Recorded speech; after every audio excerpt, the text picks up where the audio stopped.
They called her broken, colorblind to human emotion, a defect in a world that valued connection above all else. For 26 years, Serafina Winters believed them. She collapsed into a stranger's lap on the midnight subway, too exhausted to care, too desperate to notice the fear in every other passenger's eyes. The man whose arms caught her was no stranger to loneliness. He was Alaric Thornfield, Vampire King of the Eastern Seaboard, and he had been searching for someone exactly like her for 6 months. In 72 hours, the woman they dismissed as worthless would become the only person who could save his daughter's life. In 3 weeks, she would change vampire law that had stood for 500 years. In 6 weeks, she would die and be reborn. This is the story of how Serafina Winters learned she wasn't broken at all.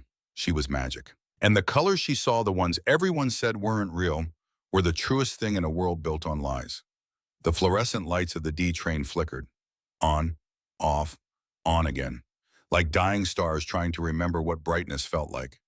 Serafina pressed her forehead against the cool metal pole, closed her eyes, felt the train rock beneath her feet, heard the screech of wheels on tracks, smelled the particular blend of industrial cleaner and human exhaustion that defined the New York subway at 11:47 on a Wednesday night. Her feet screamed, 14 hours, 3 jobs, the morning shift at Rosie's Diner, where the coffee was always burnt and the tips were never enough. The afternoon cleaning rotation at the Grandview Hotel, where she scrubbed toilets for people who'd never look her in the eye. The evening prep work at Morrison's Bakery, her stepmother's business, though Nadine made sure everyone knew Serafina was there on sufferance, not family obligation. $43. That's what she had in her apron pocket. $43 and a rent notice that demanded $200 by Friday. Her phone buzzed. A text from Liana's hospital. Payment plan past due. Please contact billing department. 16-year-old Liana, her half-sister, the only family that mattered. Acute lymphoblastic leukemia. $40,000 in treatment debt and climbing. The train lurched around a corner. Serafina's grip on the pole loosened. Just for a second. Just close your eyes for 1 second, she told herself. Rest. Just rest. But resting was dangerous when you saw the world the way Serafina did. Colors bloomed at the edges of her vision. Faint. Ghostly. Ribbons of light that wrapped around the other passengers like auras. The businessman 3 seats down, muddy brown threaded with gray. Tired, anxious about something. The teenage girl with headphones, pale pink clouds, missing someone. The elderly man by the door, soft blue, fading to white. Content. At peace, they'd started when she was 7. The colors. At first she thought everyone saw them. But when she mentioned the angry red flames around her second-grade teacher or the happy yellow sunshine surrounding her best friend, the doctors came. Tests, diagnoses, synesthesia, they said, a neurological condition where senses crossed wires. Some people tasted sounds, others heard colors. Serafina saw emotions as light. Nadine called it brain damage, said it proved Serafina was defective, unemployable, a burden on the family's reputation. When Serafina's father died 3 years ago, Nadine had made her position clear. Serafina could stay in the house if she worked, contributed, proved her worth. Otherwise, the train jolted, hard. Serafina's exhausted fingers slipped from the pole. She stumbled backward, arms windmilling, trying to catch herself on air. This is it, she thought. She'd fall, crack her head on the subway floor, die surrounded by strangers who'd step over her body to make their transfers. But she didn't hit the floor. She hit something solid, warm, definitely not a subway seat. Oh, God. Serafina's eyes flew open. She'd collapsed directly into someone's lap, a man's lap. Horror flooded through her exhaustion. She tried to scramble up her hands, bracing against what felt like very expensive wool. I'm so sorry I didn't. A hand settled on her shoulder, firm, unyielding. Stay. The voice was quiet, barely audible over the subway's rattle, but it wrapped around her like silken steel, like a command from something that had never been disobeyed. Serafina froze. The hand on her shoulder wasn't grabbing, wasn't groping, it was steadying, protective, as if he thought she might fall again if he let go. Her heart hammered against her ribs. She tried to turn to see who she'd collapsed on, but her body was too tired to cooperate fully. She managed to twist her head just enough to glimpse him in her peripheral vision. Dark hair, sharp features carved from shadow, stillness, the kind of absolute motionlessness that no living human ever achieved. And his colors. Oh, his colors. Serafina had never seen anything like them. Most people's emotional auras were faint, Pastel watercolors, easy to ignore if she concentrated. But this man blazed. Midnight blue so deep it looked like the space between stars. Silver threads that moved like liquid mercury.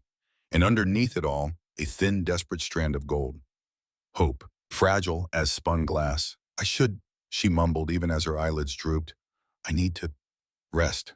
His voice came again, closer now, as if he'd leaned down slightly.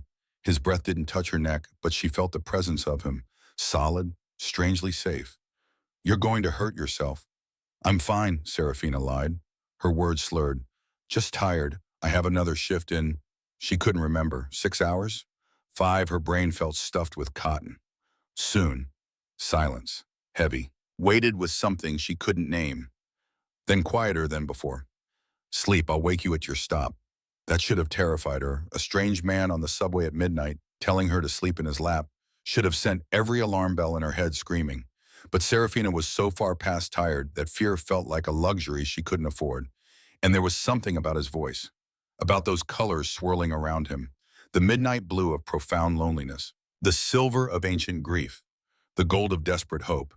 He didn't sound threatening. He sounded lonely, like he understood what it felt like to be bone-tired in a city that never stopped moving.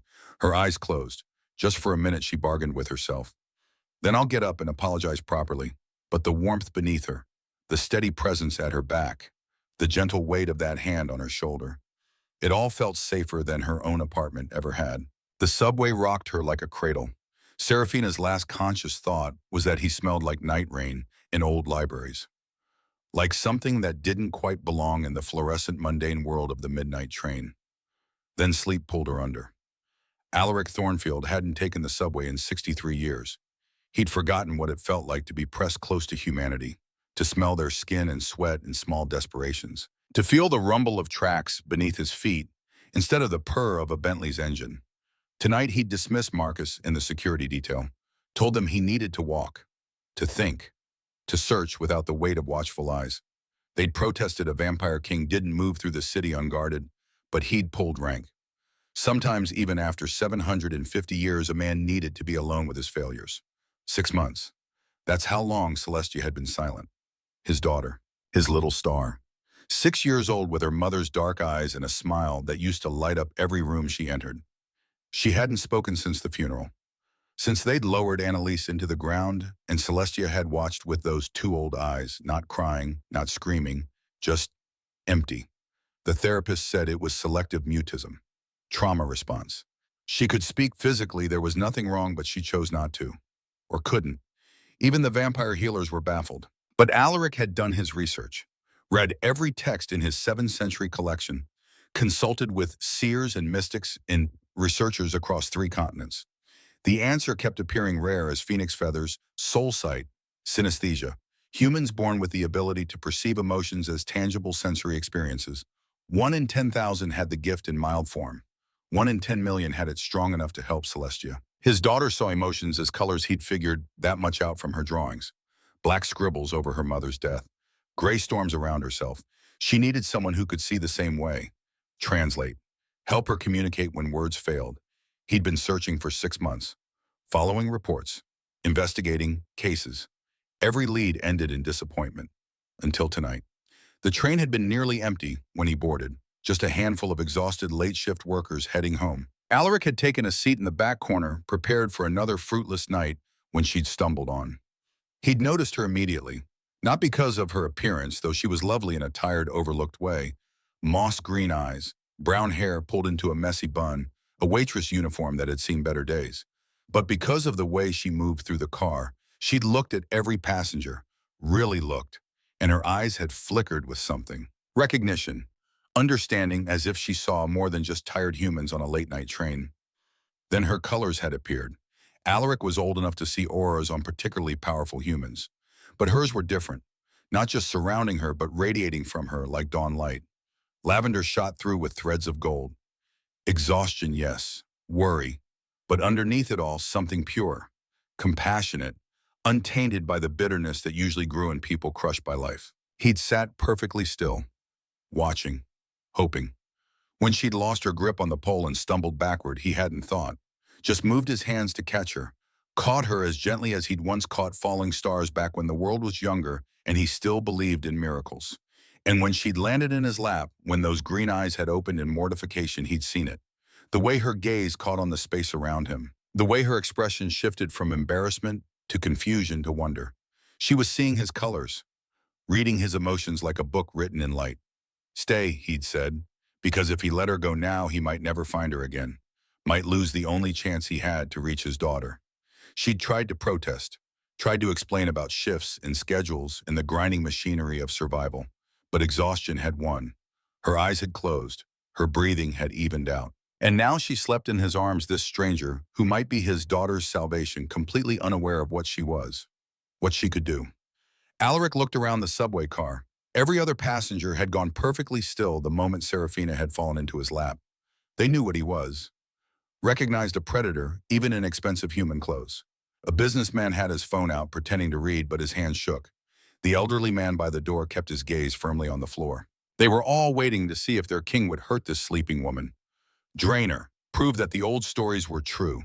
Instead, Alaric sat motionless as marble, one hand on her shoulder to keep her steady, and stared at her name tag. Serafina. Even the name felt like providence. He could see the faint outline of something in her apron pocket.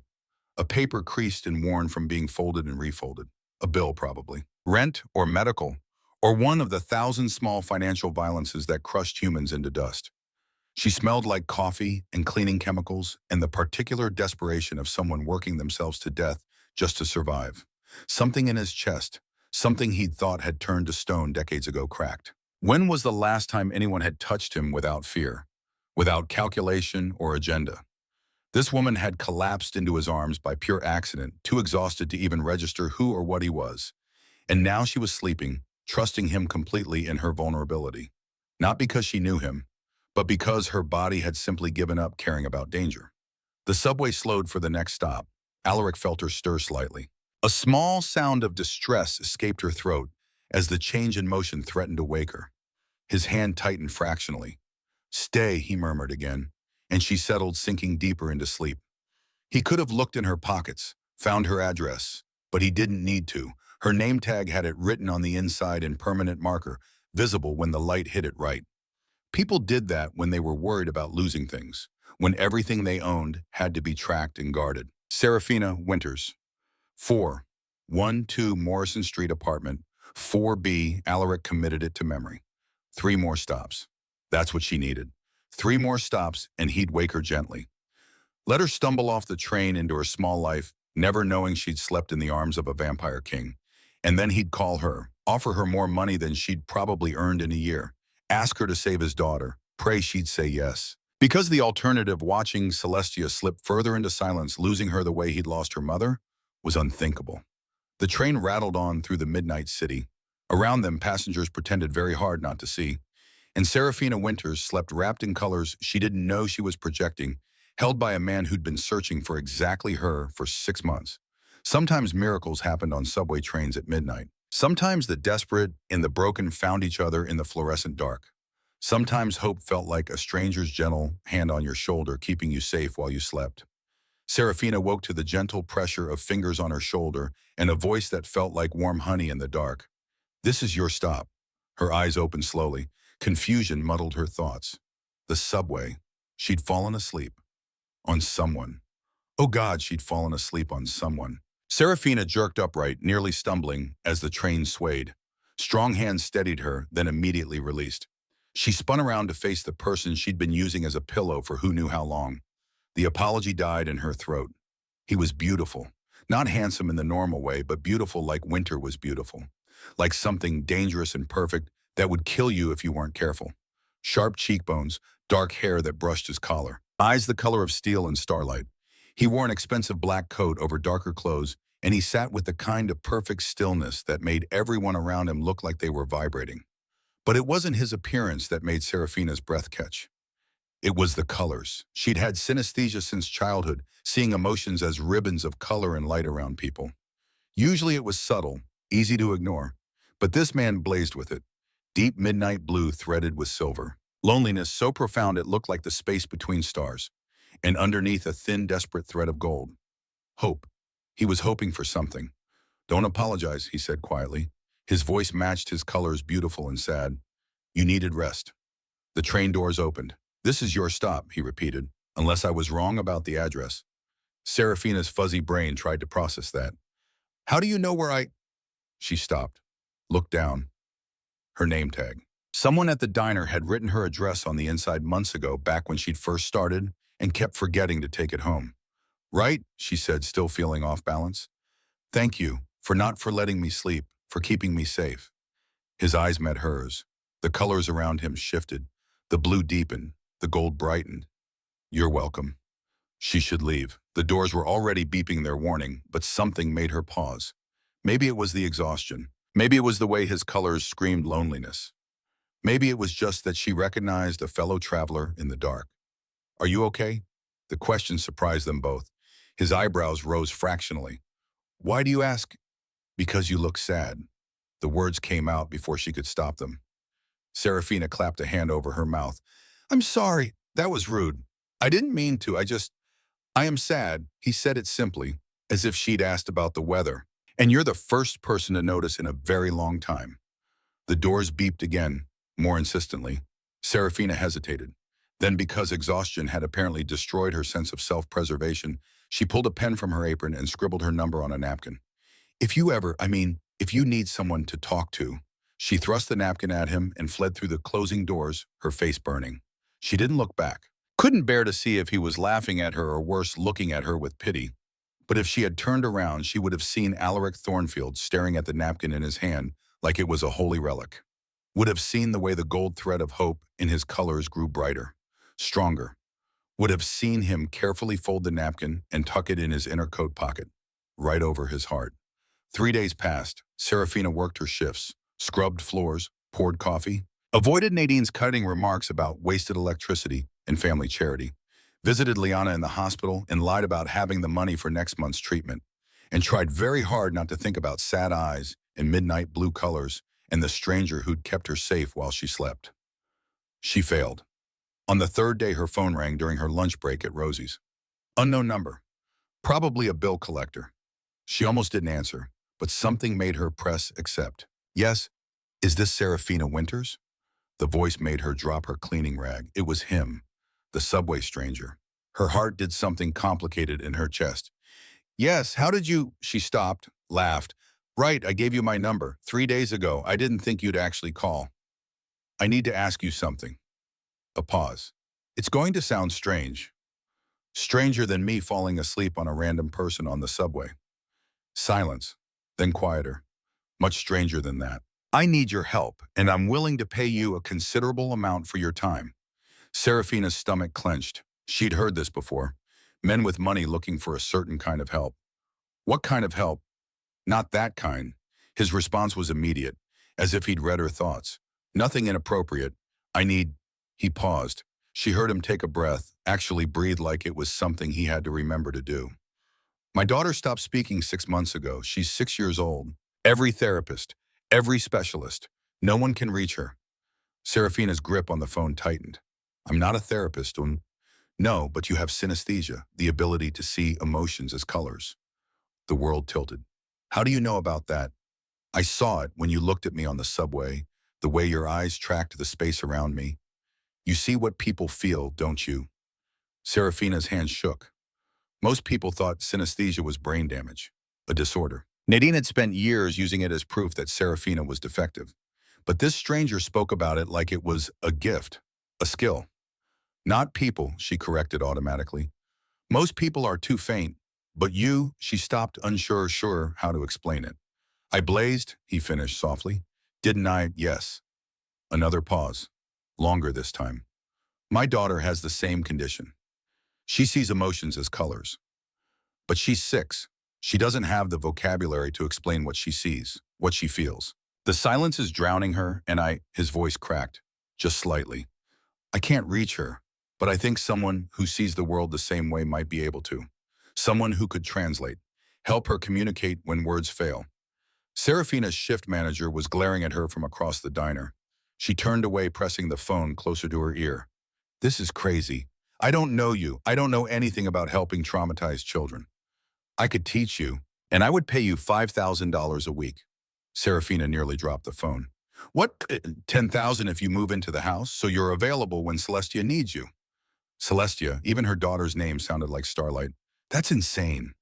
Yes, he agreed. It probably is. Will you consider it anyway?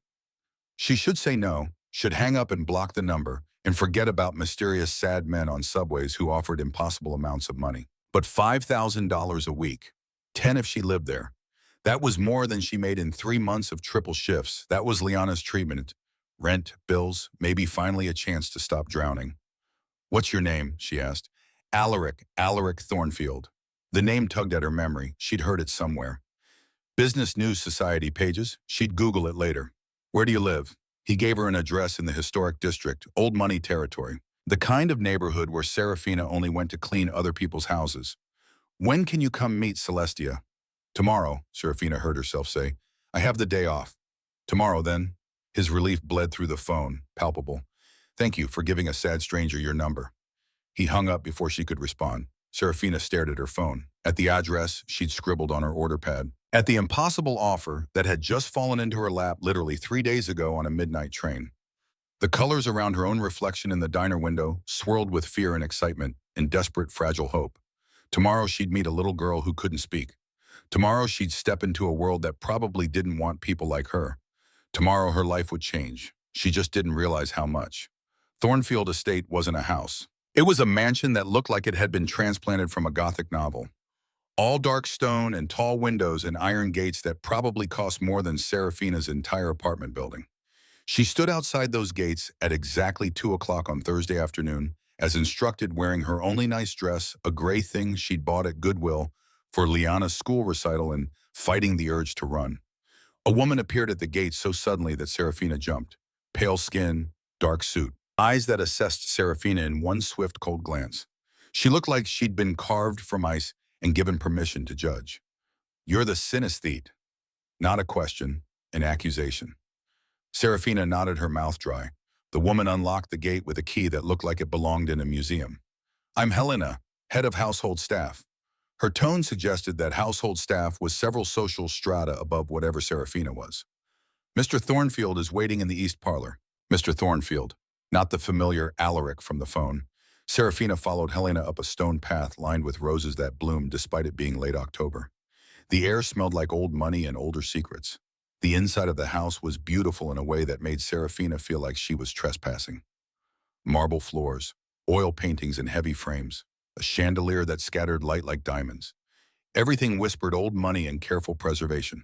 Helena led her through a hallway that seemed to stretch forever, finally stopping at a door carved with intricate patterns that might have been flowers, or might have been something more sinister. Wait here. She knocked twice and disappeared inside. Through the door, Serafina heard low voices. Helena's clipped tones, and then his voice, Alaric's, deeper than she remembered. The door opened. Mr. Thornfield will see you now. Serafina stepped through and stopped breathing. The parlor was full of light, afternoon sun streaming through tall windows, expensive furniture arranged with precision. And standing by the window backlit so he looked like a figure cut from shadow and gold was Alaric Thornfield. He looked different in daylight, less like a sad stranger on a subway and more like something from a Renaissance painting.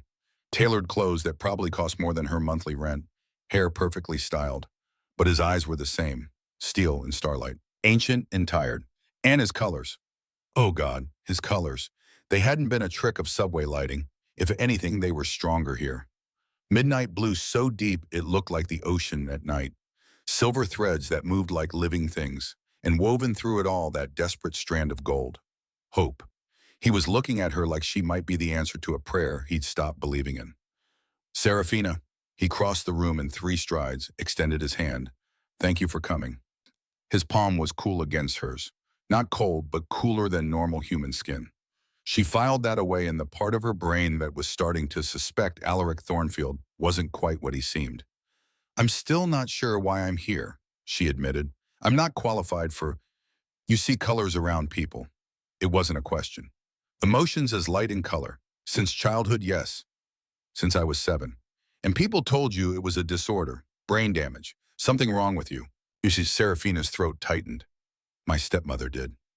She was wrong. Alaric's voice went soft, gentle. It's not a disorder, Serafina. It's a gift, rare and precious. And my daughter has it too. He gestured toward the door. Would you like to meet her? No pressure. Just let her see you, see if she responds. Serafina nodded, couldn't quite find her voice. Helena appeared with a younger woman, another staff member, and led them up a grand staircase down another corridor lined with portraits of severe-looking people who all shared Alaric's sharp features. The playroom was at the end of the hall, behind a door painted soft blue. Alaric knocked gently. Celestia, there's someone I'd like you to meet. Her name is Serafina. No answer. He opened the door. The playroom was large and bright, full of toys that looked expensive and barely touched. Dolls arranged in perfect rows, blocks stacked with military precision. Everything clean and organized and unutterably sad. And in the corner, curled up in a window seat with a book, was the smallest child Serafina had ever seen. Celestia Thornfield was tiny for 6, dark hair like her father's, eyes that were too old for her, face staring at pages without really seeing them.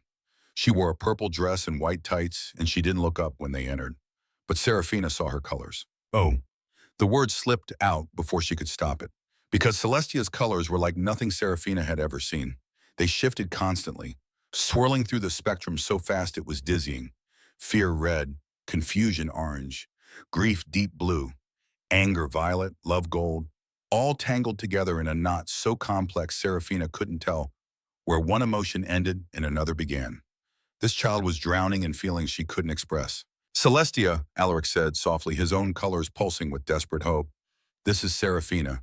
She's going to visit with us for a while. The girl still didn't look up, but her colors spiked. Red, fear. Serafina understood immediately. She knelt slowly, keeping distance between them. Pulled a pen and paper from her purse, the same pen she'd used to write her number on a napkin 3 days ago. She wrote in large, clear letters, "Can you see colors around people?" Held it up. Celestia's head lifted, just slightly. Her eyes, dark and deep and full of questions, met Serafina's for the first time. Serafina wrote again, I see them around you right now. You're feeling a lot of things all at once. The little girl stared, processing, deciding if this was a trick. Serafina wrote one more line, I see you, all of you, and I'm going to help you show your dad what you need. The colors around Celestia shifted. The red faded, soft blue appeared, hesitant, fragile. Hope. The little girl uncurled from the window seat, took 3 careful steps forward, and placed her small hand in Serafina's palm. Behind them, Alaric made a sound, broken and relieved and full of wonder. When Serafina looked back, his colors were blazing gold, so bright it hurt to see. It was the first time Celestia had touched anyone voluntarily in 6 months. Serafina closed her fingers gently around the child's hand, felt the tiny pulse in her wrist, saw the colors around both of them start to harmonize. Blue and gold and soft purple. Understanding. Trust. Connection. Hi, Celestia, she said quietly. I'm Serafina, but you can call me Sarah, and I think we're wishing I'd be friends. The little girl didn't speak, but her colors sang, and in that sun-filled playroom in a Gothic mansion that smelled like old money and older secrets, 3 broken people found the first threads of something that might become whole. Serafina didn't know it yet, but she'd just changed the course of her life. In 72 hours, she'd learn what Alaric Thornfield really was. In 3 weeks, she'd save his daughter and change vampire law. In 6 weeks, she'd die and be reborn. But right now, in this moment, all that mattered was a 6-year-old girl's hand in hers and the way hope tasted like gold light on her tongue. Sometimes miracles happened in Gothic mansions on Thursday afternoons. Sometimes the broken found exactly who they needed. Sometimes seeing in colors was the most powerful magic in the world. Serafina moved into Thornfield Estate on a Friday morning with 1 suitcase and a growing sense that her life had split into before and after. Before the subway, before Alaric, before she learned that the thing everyone called broken was actually the most valuable part of her. The bedroom Helena showed her was bigger than her entire apartment. 4-poster bed, windows overlooking gardens that probably required a full-time staff to maintain, a bathroom with heated floors and a tub deep enough to swim in. This is too much, Serafina said, staring at silk curtains that probably cost more than her yearly rent. It's what we have available. Helena's tone suggested the discussion was over. Dinner is at 7. His Majesty and Miss Celestia dine in the small dining room. You're expected to join them. His Majesty. The formal title felt strange. Wrong. But Helena was already leaving her footsteps precise on marble floors. Serafina unpacked her single suitcase. 3 pairs of jeans. 5 shirts from Target, her waitress uniforms, a photograph of Liana from before the cancer, all gap-toothed smile and wild curls. It looked pathetic spread across a bed that could sleep 4. Her phone buzzed. A text from the hospital. Liana's next treatment scheduled. Cost $18,000. Insurance covered 12. The remaining 6 might as well have been 6 million. But now Serafina was making $10,000 a week. In 2 weeks, she could pay it. All of it. Give her sister a chance. For that, she could sleep in a 2-large bed and eat dinner with a man whose colors blazed like the northern lights. The small dining room could have fit 50 people comfortably. Alaric sat at one end of a table long enough to play tennis on. Celestia beside him in a chair with a cushion to boost her height. They'd left a place setting directly across from Celestia. For Serafina. Thank you for joining us. Alaric stood when she entered, pulling out her chair himself. His manners were old-fashioned, courtly, as if he'd learned them in a different century. A servant appeared where had they been hiding and placed a plate in front of her. Food arranged so artfully it seemed criminal to eat it. So, Serafina said, because someone had to break the silence. Do you actually eat? Or is this just for show? Alaric's lips twitched. Almost a smile. We eat. We don't need to as frequently as humans, but we enjoy it. The food helps us seem normal. Nothing about this is normal, Serafina said. She looked at Celestia, who was watching her with those 2 wise eyes. Your dad is either the most eccentric billionaire in New York or something stranger is happening here. Celestia's mouth curved, not quite a smile, but close. It was enough. Over the next week, Serafina learned the rhythm of life at Thornfield Estate. Wake at 7, breakfast with Celestia. Morning therapy sessions in the playroom. Lunch, afternoon sessions. Dinner with Alaric and Cece. Evening reading time. Sleep in a bed too soft in a room, too quiet, missing the familiar sounds of her old neighborhood, but missing it less each day. The therapy sessions became their own language. Serafina brought colored pencils and paper. Together, she and Celestia drew feelings. Red for angry, blue for sad, yellow for happy, green for scared, purple for love. Slowly, painstakingly, the little girl began to communicate. She drew a picture of a woman with golden hair, pointed to herself, then to the woman, then drew big black scribbles over the woman's face. Your mom, Serafina said gently. You miss your mom. Celestia nodded, drew more. The woman lying down, flowers around her, people in black, herself standing far away. Alone, surrounded by dark blue and gray. You felt alone at the funeral, like no one saw how sad you were. Another nod, more tears. Serafina pulled the child into her arms. Celestia stiffened at first, she always did, then slowly, carefully relaxed. Her colors shifted from dark blue to soft purple. Comfort. Being held. I see you, Serafina whispered. I see how much it hurts. That evening she showed Alaric the drawings. He stared at them for a long time, his colors cycling through pain and guilt and grief so thick she could almost taste it. I didn't know, he said finally. At the funeral she seemed so calm. I thought she was handling it better than I was. She was 6, Serafina said gently. She didn't know how to show you what she felt, so she stopped showing anything at all. His hands clenched on the table. I failed her. You didn't know. You were grieving too. I should have seen. You're seeing now. Serafina touched his hand briefly. The contact sent electricity up her arm. His skin was cool. Not cold, but cooler than it should be. That's what matters. She's starting to communicate. It's slow, but we're making progress. What does she need from me? Be there. Not just physically, emotionally. Show her what you feel. She needs to know it's safe to have big emotions. Over the following weeks, Serafina watched Alaric transform. He started sitting on the floor with them during color sessions, started drawing his own feelings. Black for grief, red for frustration, gold for love. So much love. Celestia watched her father draw himself as a dark figure surrounded by storms. The little girl's hand reached out, added a yellow sun to his picture. Alaric looked at his daughter, at the sunshine she'd given him. You make me happy too, he signed. He'd been learning sign language just in case Celestia preferred hands to pictures. She touched his drawing, then drew herself, added the same yellow sun. We're both sad, Serafina translated softly, but we make each other happy too. Alaric picked up his daughter and held her like she might disappear.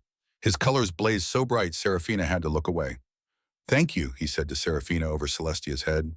His voice was rough, raw. Thank you for giving her back to me. I didn't do anything. You saw her, that's everything. But their eyes met, held.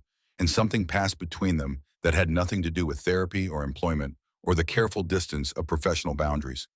Serafina felt it in the way his colors softened when she entered a room, the way he always saved the chair next to Celestia for her at dinner, the way his hand would brush hers when passing colored pencils lingering just a fraction too long. She felt it in the way her heart jumped when she heard his footsteps in the hall, the way she started wearing the nicer of her Target shirts to dinner, the way she caught herself watching him read to Celestia, his deep voice turning fairy tales into poetry. This was dangerous. He was her employer. She was here for Celestia. Nothing more.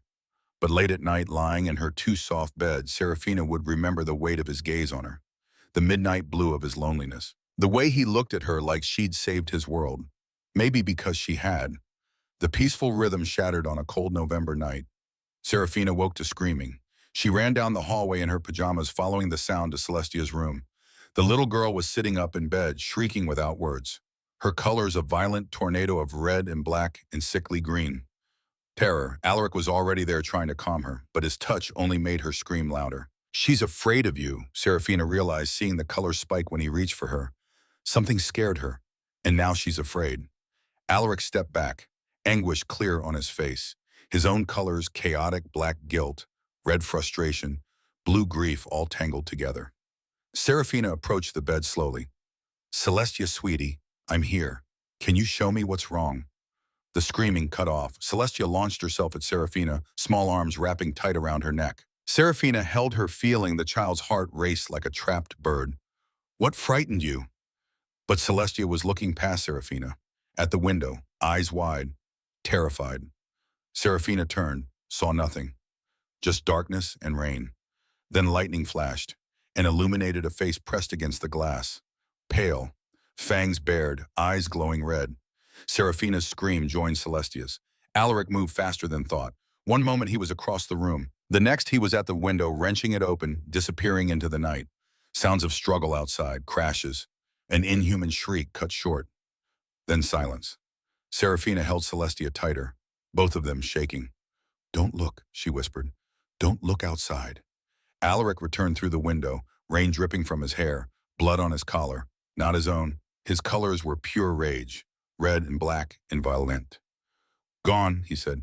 His voice was different, colder, older. "They won't come back." "Who?" Serafina demanded. Her voice shook. "What was that thing?" He looked at Celestia, then at Serafina. Something in his expression shifted. Resigned, weary. Not here, not in front of her. Helena appeared with warm milk and blankets. Between them, they got Celestia settled.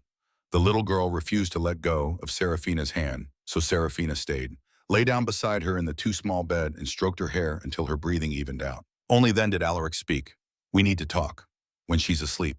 They met in his study an hour later. Serafina had changed into jeans and a sweater, needing the armor of real clothes. Alaric stood by the window staring out at the gardens. His colors were muted now. Resigned blue, gray exhaustion. "What was that thing?" Serafina asked. "A vampire." He said it simply, like he was commenting on the weather, and like he hadn't just turned her entire understanding of reality inside out. Serafina sat down, stood up, sat down again. "Vampires. You're saying vampires are real?" "Yes. And that thing at the window was a vampire who doesn't follow my rules, who thinks humans are prey, not people." He turned to face her. His eyes were weary, ancient. "I'm sorry, I should have told you before you came, but I was afraid you wouldn't believe me, or you'd believe me and run." "Are you," she couldn't quite say it, "a vampire?" "Yes, 750 years old, king of the eastern seaboard territories, controller of the vampire population from Maine to the Carolinas." He smiled, but it was bitter. "Pleasure to make your acquaintance, Miss Winters." Serafina processed this, tried to match it with the man who'd let her sleep on the subway, who'd been so gentle with his daughter, who'd taught himself sign language and drawn his feelings in colored pencil. "Your colors," she said. "They're real. Vampires feel emotions." "We do. Perhaps more deeply than humans, because we feel them for centuries." Celestia, half vampire. Her mother was human. Annalise died 3 years ago. His voice went rough. That's when Celestia stopped speaking completely. After the funeral. Serafina looked at him. Really looked. The stillness that wasn't quite human. The cool temperature of his skin. The old-fashioned manners. The way he sometimes forgot to breathe. The colors don't lie. That's what her gift had always told her. And Alaric's colors, the sadness, the loneliness, the desperate love for his daughter, were genuine. Whatever he was, his emotions were real. That thing at the window, she said. Why did it come here? Alaric's jaw tightened. There are vampires who don't like that I've brought you into my home, who think humans are inferior. Pray. They wanted to make a statement by hurting Celestia, by hurting you. His colors went dark. Dangerous. I won't let them. If staying here puts Celestia in danger, you being here keeps her alive. His voice was fierce, desperate. You've brought her back from the edge. She's speaking in drawings, connecting, healing. If you leave now, she'll break, and His voice cracked. I will break. He crossed the room, took her hands in his. His grip was cool and careful and trembling, just slightly. Please don't go. Serafina looked at Celestia sleeping peacefully upstairs now. Her colors finally calm after months of chaos. Looked at Alaric, whose 750 years of loneliness were written in midnight blue across his soul. She thought about walking away, going back to her safe small life. 3 jobs and a cramped apartment and slow financial drowning. But these people needed her, and somewhere along the way she'd started needing them too. Okay, she said, I'll stay, but you teach me how to defend myself. If someone comes for me, I'm not going down easy. Alaric's expression shifted, respect mixing with relief. Done. And Serafina, I'll keep you safe, I promise. His colors blazed with gold. Truth. She believed him. Outside, dawn broke over the mansion. Inside, a makeshift family held together by colors and trust and desperate love made plans to face the dark. Training to defend yourself against vampires was significantly harder than defending yourself against humans, especially when your instructor could move faster than you could blink. Again, Alaric said, as Serafina picked herself up from the training mat for the 10th time that morning. They'd converted a basement room into a practice space. Mats on the floor, weapons on the walls, everything designed to teach Serafina how to survive. She grabbed the wooden stake he'd given her. It felt ridiculous in her hand. This won't work. You're too fast. I'm holding back considerably. Real vampires won't. He moved. Serafina tried to track him, but he was already behind her, his hand gentle on her spine. Dead. Try again. 2 weeks of this, 2 weeks of bruises and frustration, and slowly learning to read the patterns. Because Serafina had discovered something. When vampires fought, their colors shifted microseconds before they moved. A flash of red before an attack, gold before a feint. If she could learn to read those shifts, your colors change right before you commit, she said, watching him demonstrate a strike sequence. Like a tell in poker. Alaric stopped, stared at her. No one's ever noticed that before. Because no one else can see what I see. Show me. Every vampire's color pattern before they attack. If I can learn to read them, I might be able to predict movement. His expression shifted, impressed, approving. His colors went warm gold. You're brilliant, he said quietly. Serafina's face heated. I'm just working with what I have. It's more than that. He moved closer, not threatening, just present. You see the world differently than anyone I've ever met. It makes you dangerous in ways that have nothing to do with stakes and weapons. Before she could respond, the door opened. Helena stood there, her expression carved from ice. Your Majesty, the council has arrived. They're demanding an audience. Alaric's colors went cold, hard. Now, Barn, they're in the main hall with representatives from the old families. He swore quietly in a language Serafina didn't recognize. Looked at her. Stay here, this doesn't concern you. The way Helena's colors spiked pure red hostility suggested it absolutely concerned Serafina. The council met in a room that looked like it belonged in a medieval castle. High ceilings, tapestries on the walls, a circular table where 12 vampires sat in ornate chairs. Alaric took the 13th seat, the largest at the table's head. Serafina, ignoring his order to stay behind, slipped in through a side door, positioned herself in shadows behind a pillar. She'd learned that vampires had excellent hearing, but their vision in bright light was sometimes worse than humans. And this room was blazingly lit with chandeliers. A vampire with silver hair and colors like dried blood spoke first. Alaric, we need to discuss your human. The way she said it made it sound like an insult. Lady Seraphine, Alaric's voice was cold, formal, nothing like the man who drew with color and pencils. If you have concerns, state them plainly. You've brought a mortal into your house, given her access to the air, allowed her to influence the child. The silver-haired vampire leaned forward. It's unprecedented, dangerous. She's helping my daughter communicate. That's all that matters.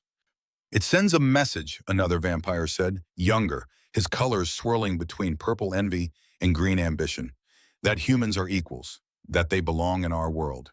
They don't. My world, Alaric said softly, dangerously. And in my world, anyone who helps my daughter is welcome. The room erupted, voices talking over each other, accusations flying. Humans are food, not family. You're making us look weak. The old laws forbid this. Serafina watched the colors in the room spiral into chaos. Anger, fear, hatred, all directed at Alaric, at her. Then she saw it. In the corner, a vampire she didn't recognize. His colors were wrong. Not the emotional palette she usually saw, but something else. Something magical. Dark purple threaded with sickly green. And those colors were reaching toward Alaric like poison vines. Magic. Someone was using magic on him. Serafina moved before thinking, stepped out of the shadows. Excuse me? The room went silent. 12 vampires turned to stare at her with eyes that glowed faintly red.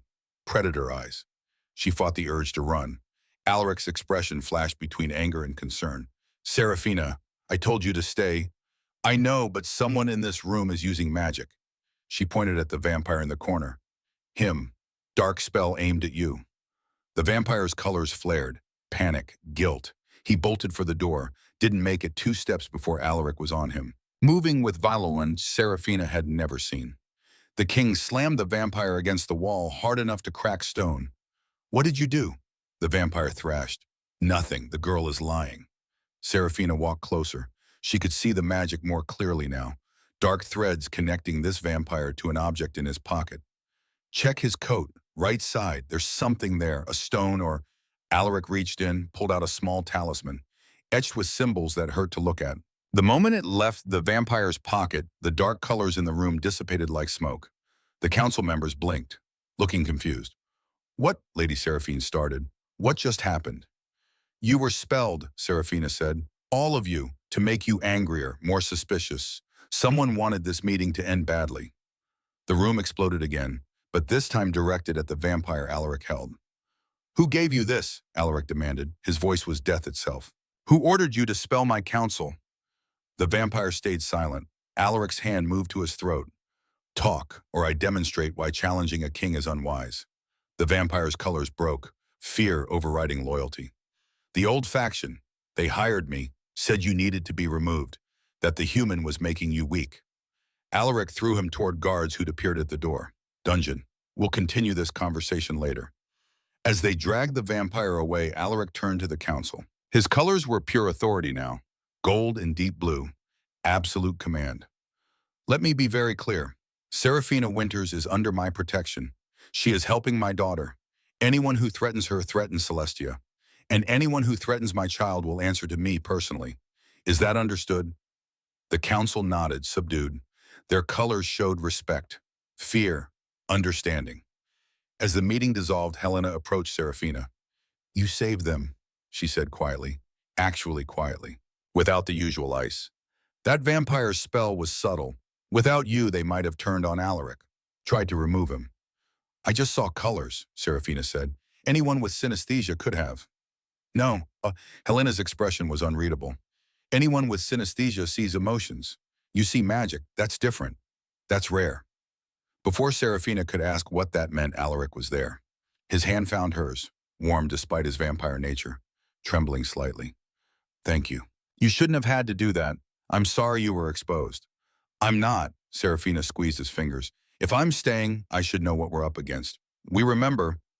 The words seemed to surprise him. His color shifted, warming. We, he agreed. And what we're up against is a group who want to return to the old ways. Humans as prey. They've been quiet for decades. But my bringing you into the family has stirred them up. How many? Enough to be dangerous. He looked tired suddenly, weary. I can fight them, but it might get ugly. Then teach me to fight uglier, Serafina said. She pulled the wooden stake from her belt. I'm not running, and I'm not letting them hurt Celestia. Alaric stared at her. Then slowly he smiled. It transformed his face, made him look younger, almost human. You're extraordinary. You know that? I'm stubborn, Serafina corrected. Same thing. He was still holding her hand. Serafina became acutely aware of it, of the way his colors had gone soft gold and deep blue, peaceful for the first time since she'd met him, of the way he was looking at her like she'd hung the moon. "This is complicated," she said quietly. "Very," he agreed, but didn't let go. They were standing that way, hands clasped, colors harmonizing, when Celestia found them in the hallway 10 minutes later. She stopped, looked at their joined hands, and her colors went bright yellow. Happy. She opened her mouth. Serafina held her breath. Was this it? Would she, Papa? Celestia said. One word. Quiet, but a word. Larek dropped to his knees. Yes, little star. Sarah! Another word. The child pointed at their joined hands. Her colors shimmered with joy. Love, she whispered. The third word. You love. Alaric's colors exploded like sunrise. Tears streaked down his face. Yes, we do. Is that okay? Celestia nodded. Then carefully she took both their hands, placed them together, and wrapped her small hands around theirs. Her colors sang, gold and blue and radiant purple. A family. Chosen. Complete. Thank you, Alaric said to Serafina. His voice was broken with emotion. Thank you for giving her back to me, for giving us both. He couldn't finish. You gave yourself back, Serafina said, tears in her own eyes now. I just helped you see it, but they both knew it was more than that. Somewhere between colored pencils and vampire politics and midnight conversations, they'd become something neither expected, a family. 3 days later, an emergency council session was called. Not in the castle room, but in a grand hall Serafina had never seen. 70 representatives from vampire families across the eastern seaboard, all gathered because one vampire had brought a human into his home. Alaric stood before them in formal regalia, black and silver, crown and cape, every inch the ancient king. But Serafina could see his colors underneath. Blue nervousness, gold determination, red barely controlled rage at having to defend his choice. She stood behind his throne, not because she had to, but because he'd asked her to. I want them to see you, he'd said. See what they're trying to take from me. Celestia sat beside him in a smaller throne, wearing a formal purple dress and a silver circlet. She'd insisted on being there. Our family, she'd said, her new voice still surprising and precious with every word. I should be here. The chamber went silent as Alaric stood. Members of the council, I come before you to address concerns about Serafina Winters, about my decision to bring a human into my household, into my family. Murmurs rippled through the crowd. Serafina watched their colors, some curious, some hostile, most confused. For 5 centuries, Alaric continued, we have maintained strict separation. Humans are food or servants, never equals, never family. This law was created to protect us from attachment, from the pain of loving beings who age and die in what feels like moments to our kind. A vampire in silver robes stood. Lord Castellan, Alaric acknowledged. The separation protects them too, Lord Castell said. His colors were dark blue, genuine concern, not malice. Humans who get involved with vampires often meet terrible ends. We've all seen it. Alaric nodded. You're right. Which is why I'm not just asking you to accept Serafina. I'm asking you to protect her, to create new laws that recognize humans who form bonds with vampires as equals. Give them rights, legal status. Make it so they can't be harmed without consequence. The room erupted. Impossible. How would we enforce it? What about the aging, the death? Alaric raised his hand. Silence fell. We enforce it the same way we enforce any law, with consequences for those who violate it. Any vampire who harms a bonded human would face the same punishment as if they'd harmed another vampire. But she'll age, someone called out. She'll die. How do you protect her from that? You don't, Alaric said quietly. That's the cost. But it should be the human's choice to pay it, not ours to prevent. If a human wants to love a vampire knowing they'll age while we don't, that's their decision, not ours to make for them. He paused, looked at Serafina. I have personal experience with this. Serafina Winters has lived in my household for 6 weeks. In that time, she has saved my daughter's life, saved my sanity, exposed a plot against the council, and helped defend our home from attack. He turned to face the assembly fully. She has done more for this kingdom in 6 weeks than some vampires do in 3 centuries. And she did it while being treated as lesser, as temporary, as something we could discard when convenient. His colors blazed. That ends today. Serafina possesses a rare gift, one we didn't understand until recently. She is a soul seer. Gasps, whispers. The energy in the room shifted. Impossible, someone said. The legends. They're real, Alaric said. Soul seers are real, and Serafina is one of them. She sees truth, emotions, magic, things we vampires cannot perceive. She is valuable beyond measure, and I will not let her be treated as less than she is. A vampire with white blonde hair and colors like winter frost stood. Serafina recognized her from the earlier council meeting. Lady Seraphine, the one with the dried blood colors. Prove it, she said, not hostile, just skeptical. If this human is truly a soul seer, let her undergo the soul fire trial. The room went silent. Alaric's colors flashed black. Fear. No, too dangerous. What's the soul fire trial? Serafina asked quietly. Ancient magic, Alaric said. His voice was tight. Blue flame that burns liars. Only those with pure truth in their souls survive. It's Serafina, you could die. She looked at Celestia, at the little girl who'd finally found her voice, at Alaric, whose 750 years of loneliness had started to heal, at the 70 vampires who thought she was nothing. I'll do it, Serafina said. Serafina, I'm not afraid of truth. She met Lady Seraphine's gaze. Set up your trial. The soul fire burned in a great stone basin at the center of the hall, blue flames that moved like water, beautiful and terrifying. Serafina stood at its edge, Alaric beside her, his colors pure black terror. He'd tried to talk her out of this for the past hour, but she'd been firm. Trust me, she'd said, the colors don't lie, and mine are telling me I'll be okay. Now looking at the flames, she wasn't so sure. Lady Seraphine explained the rules. Step into the fire. Let it read your soul. If you harbor lies, deceit, ill intent, you will burn. If your soul is true, the flames will recognize it. And if I burn, we'll pull you out before you Probably. Great, Serafina looked at Alaric. His hand found hers, squeezed. You don't have to do this. Yes, I do, she squeezed back. For Celestia, for you, for every human who wants to be more than prey. She let go of his hand, stepped toward the flames. They were warm, not hot, warm like sunshine, like coming home. Serafina took a breath, stepped into the fire. The flames rose around her, blue and beautiful. She felt them testing, searching, reading every corner of her soul, her fears, her hopes, her love for a little girl who'd lost her voice, her growing feelings for a vampire king who'd been alone too long. The truth of who she was laid bare, and the flames sang.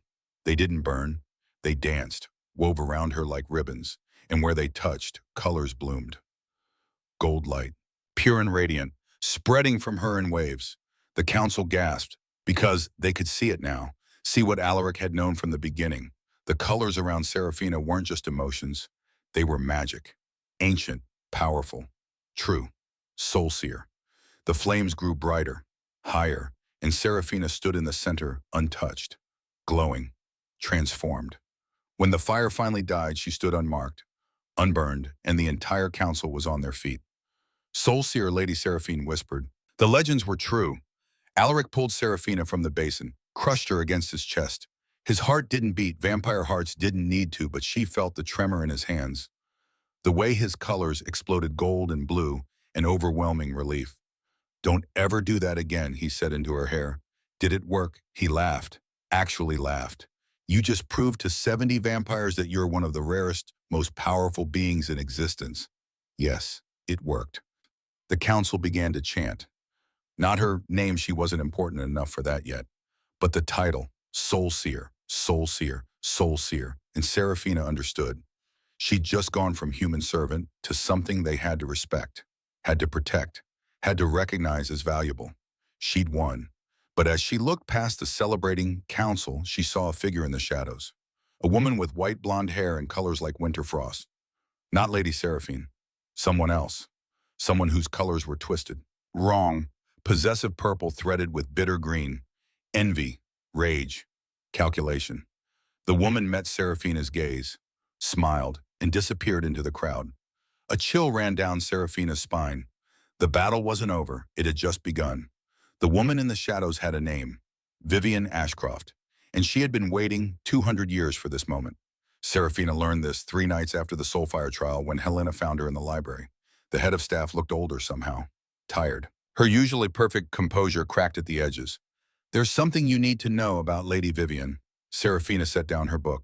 She'd been reading about Soul Seer history, trying to understand what she'd become. The woman with the white blonde hair, The one who looked at me like she wanted me dead. That's the one.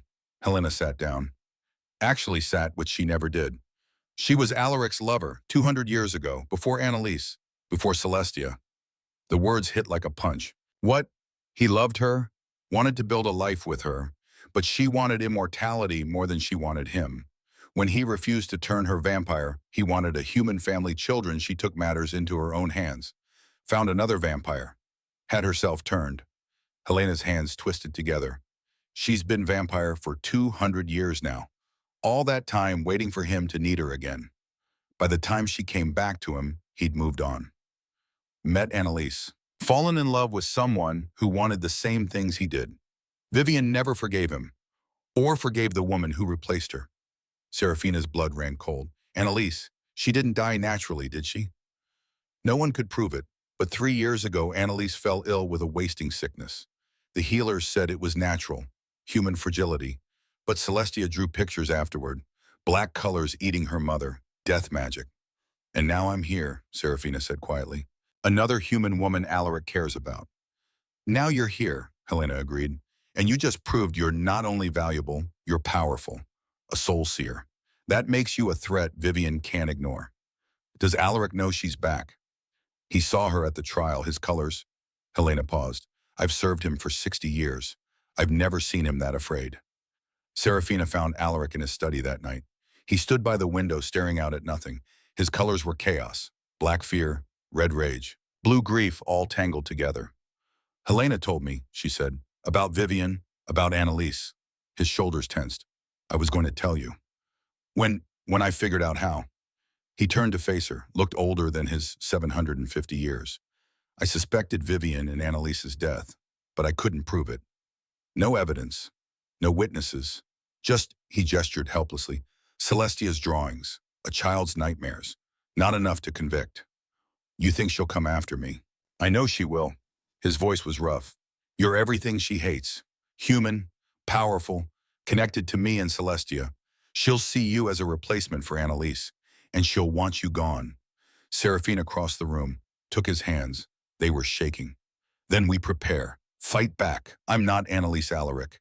I see things she couldn't. Magic, lies, threats before they manifest.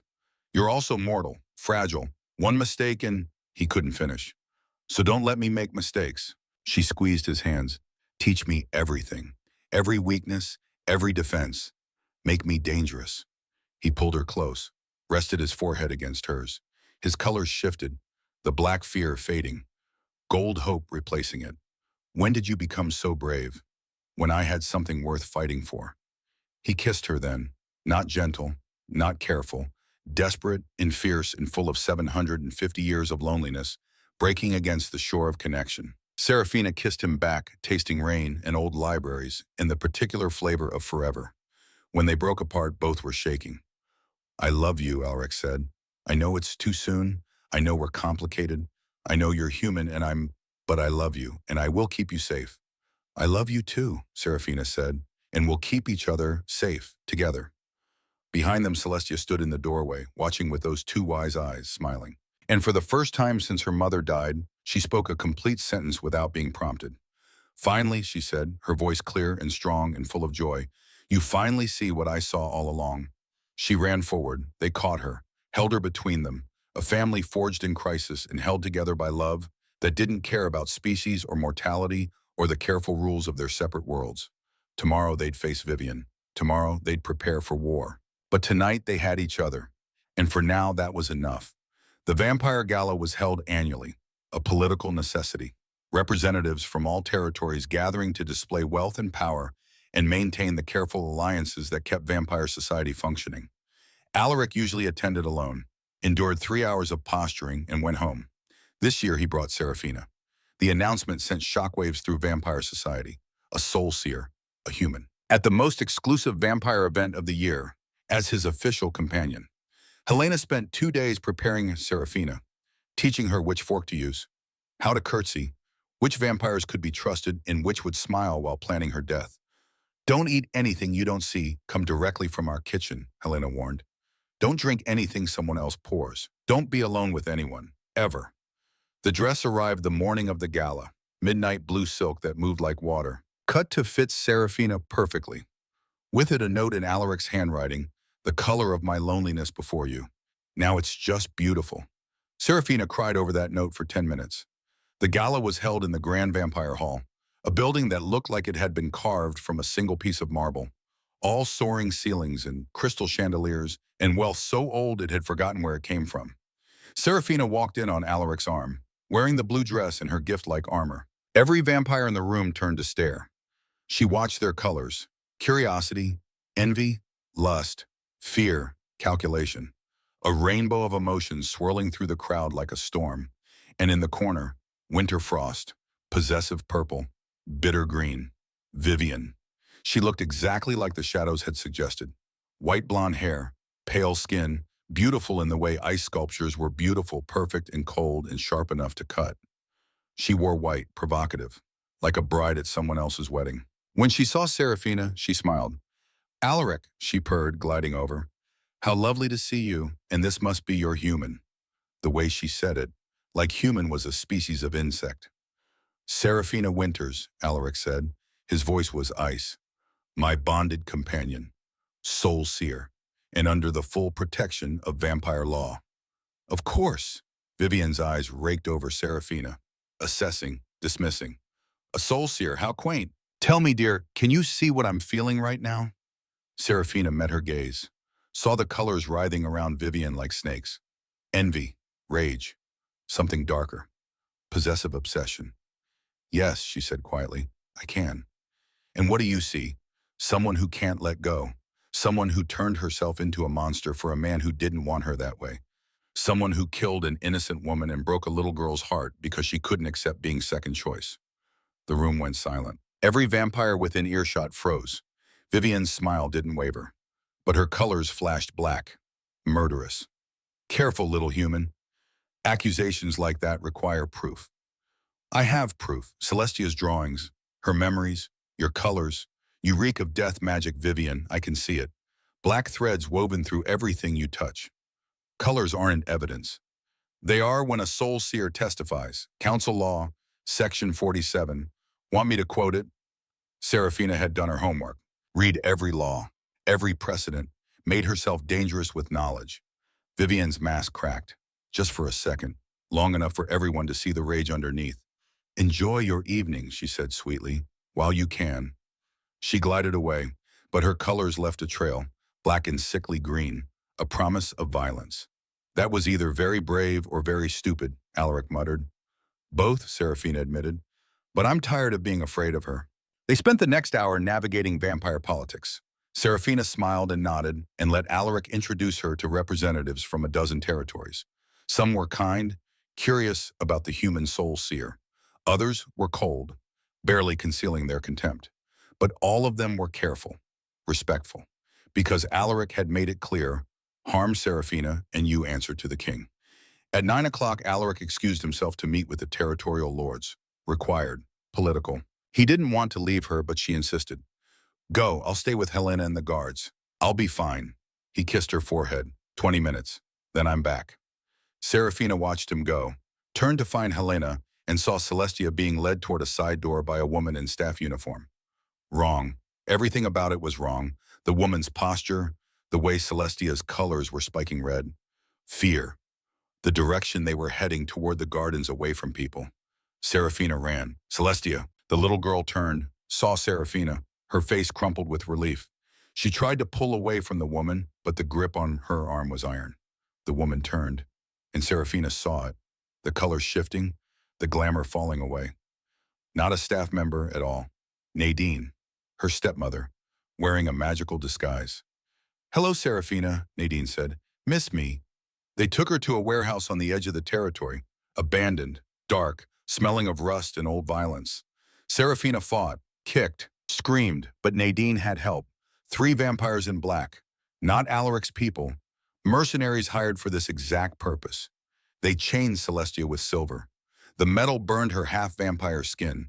The little girl whimpered but didn't cry, didn't scream, just looked at Serafina with those 2 old eyes and whispered, Papa will come. Yes, he will, Serafina said. And when he does, these people will wish they'd never been born. Nadine laughed. Bold words for a chained human.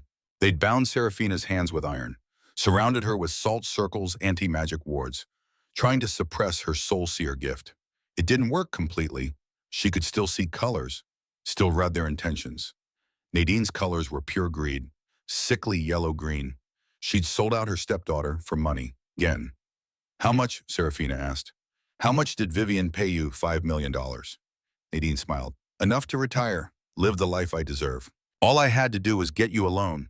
Let her people do the rest. You're kidnapping a child. A vampire child, not really human, is it? And you, Nadine's face twisted. You were always worthless, defective, and now you're playing queen with monsters. You deserve whatever happens to you. The warehouse door opened. Vivian entered, still in her white dress, like a ghost, like death. Well done, Nadine. She handed over a briefcase. Your payment. Now leave. This doesn't concern you anymore. Nadine hesitated, looking at Serafina. For just a moment, something flickered in her colors. Doubt, regret, almost human. Then greed won. She took the briefcase and left. Vivian circled Serafina like a predator. Do you know what it's like to love someone for 200 years, to turn yourself into a monster for them, to wait and hope and watch them move on again and again? He never loved you, Serafina said. Not the way you wanted. That's not his fault. He loved Annalise, gave her everything I wanted. A home, a child, a future. Vivian's colors flashed black. So I took it away, the wasting curse, slow, painful. She died begging for one more day. Celestia made a sound, small and broken. Vivian smiled at her. Your mother screamed your name at the end. Did you know that called for her baby girl? But Daddy couldn't save her, and he can't save you either. He'll kill you for this, Serafina said. Let him try. I have 12 vampires outside, anti-magic wards, silver chains, and leverage. She gestured at Celestia. He attacks me, I kill the child, slowly. Make him watch. What do you want? I want you to use your soul-seer gift for me. Read the council. Tell me their secrets. Help me consolidate power. Make Alaric need me again. No. Vivian moved fast, grabbed Serafina's throat, squeezed. Then watch the child die, your choice soul-seer. Colors exploded in Serafina's vision. Not Vivian's, her own. Gold and blue and something new. Something that looked like fire. Power. Her soul-seer gift had limits. She could read emotions, see magic, but she'd never used it as a weapon. Until now. Serafina looked at Vivian, really looked, saw every sin, every death, every moment of cruelty over 200 years, and spoke with a voice that wasn't quite her own. Vivian Ashcroft, I see you, all of you, 847 deaths, 200 years of manipulation, Annalise's murder, Celestia's trauma. I see the black rot in your soul. The words came out glowing, gold light.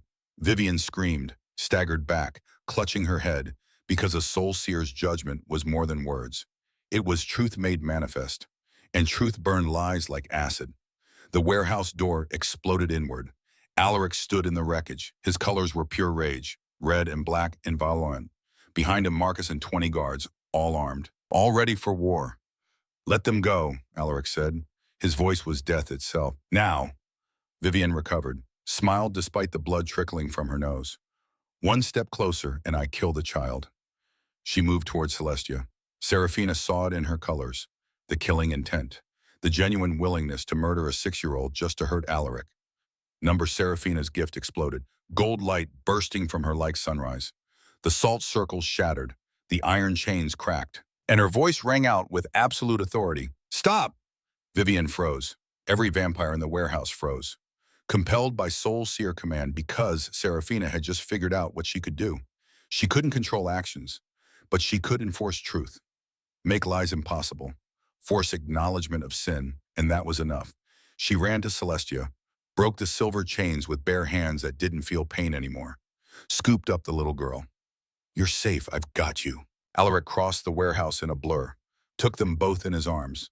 His colors were chaos, relief, rage, desperate love. Are you hurt? No, but Vivian, I know. He looked at Vivian, at the woman who'd haunted him for 2 centuries. This ends now. The battle was brief, brutal. Vivian's mercenaries lasted maybe 90 seconds against Alaric's fury. He moved through them like a storm, All centuries of warrior king training unleashed, protecting his family with violence that was beautiful and terrible. Vivian herself tried to run, made it to the door before Alaric caught her, slammed her against the wall hard enough to crack concrete. You killed my wife, traumatized my daughter, tried to take the woman I love. Give me one reason I shouldn't end you right here. Because you're a king, Serafina said quietly. She stood with Celestia in her arms, both of them safe, whole. Because you're better than her. Because killing her makes you what she thinks you are. Alaric's colors were black, red, violet, warring. The urge to kill versus the man he wanted to be. What would you have me do? Let the council judge her. Use her crimes to change the laws protecting bonded humans. Make her punishment mean something. Slowly, painfully, Alaric nodded. Released Vivian. Step back. You're right, I'm better than this. He turned to his guards. Take her to the council. Tell them to convene emergency session. The charges are murder, kidnapping, conspiracy, and crimes against a soul seer. She'll get her trial. As they dragged Vivian away, she looked at Serafina, smiled through blood. He'll watch you die too. Just like Annalise. Age takes everyone eventually. Maybe, Serafina said. Or maybe I choose differently than she did. The council trial took 3 days, Serafina testified. Celestia testified through drawings that showed every moment of her mother's death. The evidence was overwhelming. Vivian Ashcroft was found guilty on all charges. Her sentence eternal exile to the Shadowlands, a place between worlds where vampires were sent when death was too merciful. She would live forever in isolation, alone, with nothing but her sins for company. As the guards led her away, Vivian looked at Serafina one last time. You've won. I hope you enjoy your eternity. I will, Serafina said, without you in it. The law changes came next. The council voted 68-2 in favor of recognizing bonded humans as equals, giving them full legal protections, making it a capital crime to harm them. 40 vampires revealed they had hidden human partners, came forward for the first time in centuries, brought their lovers into the light. It was a revolution, quiet, legal, but profound, and at the center of it, Serafina Winters, the waitress who'd fallen asleep on a subway and woken up to magic. Alaric proposed 3 days after the trial, in the garden where roses bloomed despite winter, with Celestia as witness. Serafina Winters, I am 750 years old. I have loved twice in all that time, and I have learned that love is worth any cost, any pain, any loss. Will you marry me? Build a life with me for as long as your mortal years allow. The ring was black diamond with a color-shifting stone that caught light like her soul sight. Yes, Serafina said. But Alaric, I don't want as long as my mortal years allow.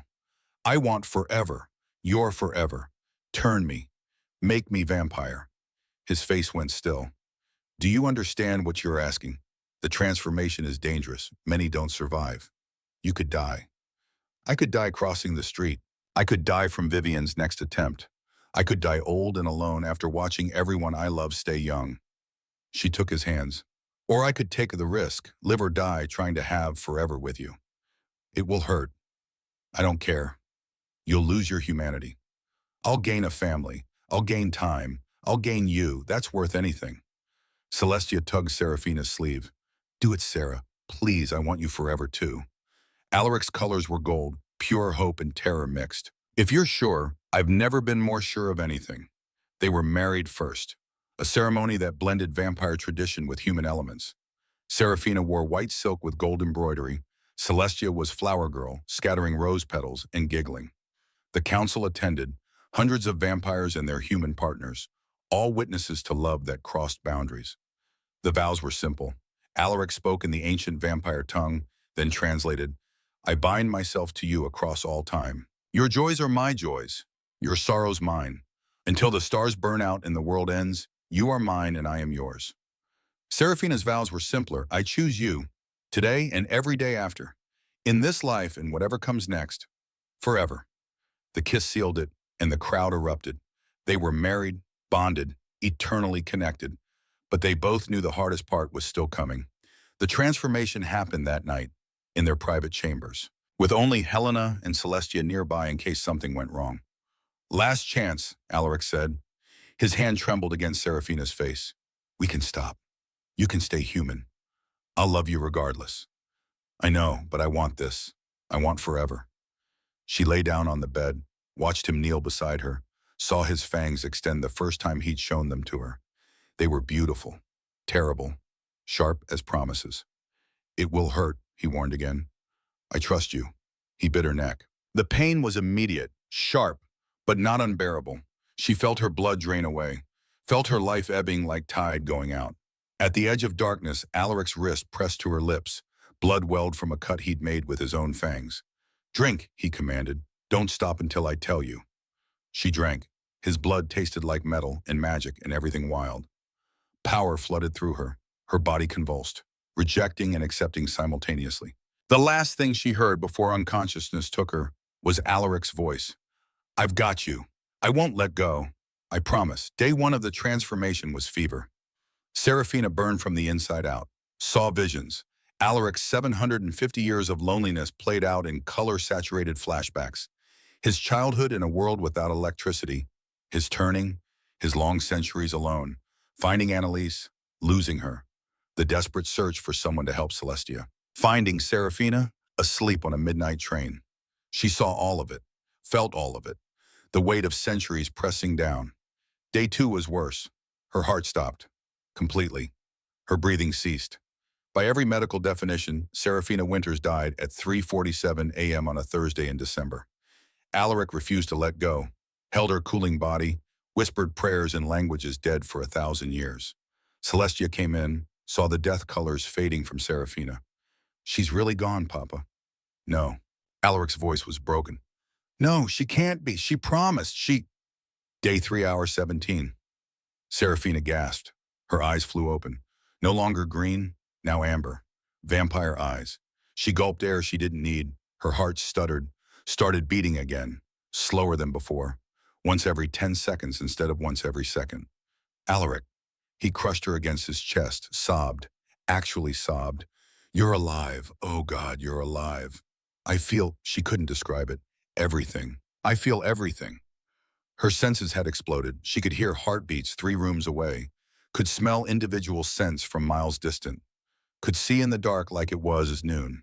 And the colors. Oh, the colors. Every emotion blazed 10 times brighter. Not just around others, but within herself. She could see her own feelings now, swirling through her like liquid light. Gold love, blue wonder, purple joy. "You survived," Alaric said. Relief colored his entire being. "You actually survived. Did you doubt me every second?" Serafina stood, felt her new vampire strength, felt power thrumming under her skin, looked in the mirror and saw herself transformed. Same face but sharper, more defined, eyes that glowed amber in the low light. And her colors, still there, still visible, but now 100 times more vivid. "I'm beautiful," she said, surprised. "You were always beautiful," Alaric corrected. "Now you just see yourself the way I've always seen you." Celestia burst in, saw Serafina standing, alive, vampire. "You made it. You're okay." She launched herself at Serafina, who caught her easily. Her new strength made the 6-year-old feel light as air. "I'm okay, little star. I'm not going anywhere." "You promise, forever," Serafina said, looking at Alaric. At this family they'd built against all odds. "I promise forever." Serafina stood in front of a classroom of 12 humans, all newly bonded to vampires, all learning to navigate their new lives. The Soul Seer Academy had grown beyond her wildest expectations. What started as informal counseling sessions had become a formal institution, teaching humans with similar gifts, helping newly turned vampires, building bridges between worlds. "The key," she said, gesturing to the chart behind her, "is understanding that emotions will feel different through the bond. Stronger, sometimes overwhelming. You need to learn to differentiate between what you're feeling and what they're feeling." A woman in the front row raised her hand. Young, maybe 25, nervous. Lavender light shot through with gold flickering around her. Another soul seer, undiscovered, thinking she was broken. Serafina had found her 3 months ago, working as a waitress, exhausted, drowning. Just like Serafina had been. Her name was Jordan, and Serafina had offered her the same chance Alaric had offered her. A way to see that difference was magic, not madness. "How do you handle the age difference?" Jordan asked. "Knowing you'll grow old, and they won't." Serafina smiled. "I won't actually. I chose transformation. But before that," she paused. Remembered what it felt like to be human and in love with forever. You accept it. Every day is a choice to love them anyway. To make the time you have matter more than the time you don't. After class, Alaric was waiting. He did this sometimes. Showed up to walk her home like they were normal people with normal relationships. How was it? Good. Jordan asked hard questions today. She reminds me of you. 5 years ago, scared but brave. They walked through the city, Manhattan at twilight, beautiful and chaotic and home. Serafina saw it all in colors now. Emotions floating like ribbons, magic threading through the crowds, truth and lies painted in light. Celestia was 11 now, flourishing. Her paintings of emotions as colors had started attracting serious attention. Gallery owners, art critics, people who recognized that her work wasn't just beautiful, it was revolutionary. Nadine's fate had come 2 years after the kidnapping. She'd spent the $5 million in 18 months. Gambling, bad investments, desperate attempts to fill the hole where her soul should be. When the money ran out, she tried to blackmail other vampires, threaten them with exposure. The council had arrested her. 25 years in human prison. No parole. Serafina had attended the sentencing. Watched her stepmother stand before vampire judges, all her arrogance stripped away. "You're my family," Nadine had said. "How can you let them do this to me?" Serafina's voice had been quiet, firm. "You were never my family. You were my warden, my critic, the voice that told me I was broken." "And I'm not broken, Nadine. I never was." She'd left without looking back. Liana was in remission now. Healthy, thriving, living with Serafina and Alaric during school breaks, calling Celestia her niece, building her own life in a world that suddenly had space for her. Everything had changed. Everything was better. But Serafina never forgot where she'd started, never forgot the $43 in her pocket, the rent notice, the crushing weight of survival. That's why she taught, why she built bridges, why she found girls like Jordan and showed them they weren't broken. Just magic. Serafina stood at the window of their penthouse, watching Manhattan wake up, colors blooming across the city as millions of people felt millions of emotions. It never got old, this ability to see truth painted in light. Behind her, Alaric stirred. Even after 10 years, they still slept tangled together, as if afraid the other might disappear. "What are you thinking about?" he asked, his voice rough with sleep he didn't need but indulged in anyway. "Everything. Nothing. How my life split in half on a Wednesday at midnight." He crossed the room, wrapped his arms around her from behind, rested his chin on her shoulder. Together, they watched the city wake. "Celestia's exhibition opens tonight," he said. "She's nervous." 16-year-old Celestia had become an artist. Her paintings of emotions as colors had attracted attention from major galleries. Tonight was her first solo show. "She'll be brilliant," Serafina said. "She always is. She wants you to speak, at the opening, about soul-seer gifts, about seeing differently." "I can do that." They stood in comfortable silence. A decade of mornings like this, centuries more ahead, forever stretched out like a promise. "Do you know what today is?" Alaric asked. "Tuesday. 10 years since you fell into my lap on the subway. Since you gave me your number on a napkin. Since you changed everything." Serafina turned in his arms, looked at the man who'd seen her when she was invisible to everyone else. "Best accidental fall of my life." "Mine too." They kissed, slow and sweet, like they had all the time in the world, because they did. That evening at Celestia's gallery opening, Serafina stood before a crowd of humans and vampires and spoke about seeing in colors. "They told me I was broken," she said, "colorblind to human emotion, a defect. For 26 years, I believed them. Lived small, worked 3 jobs, thought I'd die exhausted and alone in a city that didn't care." She gestured to the paintings surrounding them. Celestia's work, emotions rendered in vivid, impossible colors. "But I wasn't broken. I was magic. I just needed someone to see me, really see me, and show me that difference isn't deficit, it's power." Celestia stood by her paintings, glowing with pride, holding hands with a vampire boy her own age. Young love, sweet and tentative and full of promise. "We all need bridges," Serafina said. "Translators, people who see us when we can't see ourselves. I found mine on a midnight subway, sleeping in the arms of a man who turned out to be a vampire king, who turned out to be exactly what I needed, and I turned out to be exactly what he needed." She looked at Alaric, at the gold and blue colors wrapping around him like a cloak. "They said I was worthless, defective, wrong. They were wrong. I was waiting. For the right person, the right moment, the right magic. Her voice softened. If you're out there thinking you're broken, listen to me. You're not. You're magic. You just need someone to see it. And when they do, when someone finally looks at you and sees all your colors, hold on. Don't let go. Build a life. Build a family. Build forever. She paused. Let the words settle. Because forever is worth it. Every sacrifice, every risk, every moment of fear. Forever with the right person is worth everything. The crowd erupted in applause, but Serafina only saw Alaric, only heard Celestia's delighted laughter, only felt the bond that connected all three of them. A family forged in crisis, held together by love, built to last. Late that night after the exhibition and the praise and the celebration, the three of them sat in Celestia's childhood playroom. The space hadn't changed much. Still bright, still full of colored pencils and paper. On the walls, Celestia's early drawings, the ones that showed her grief, her pain, her mother's death in black scribbles, her father's loneliness in midnight blue, and newer ones, added over the years, pictures of Serafina teaching, of family dinners, of Celestia speaking, of love painted in gold and hope rendered in light. Do you think Mama Annalise would be proud? Celestia asked. She still called her birth mother Mama Annalise, called Serafina Mama Sarah. Both titles said with equal love. Yes, Alaric said. She'd be so proud. What would she think of me? Serafina asked, the question that sometimes kept her up, the ghost of a woman she'd replaced.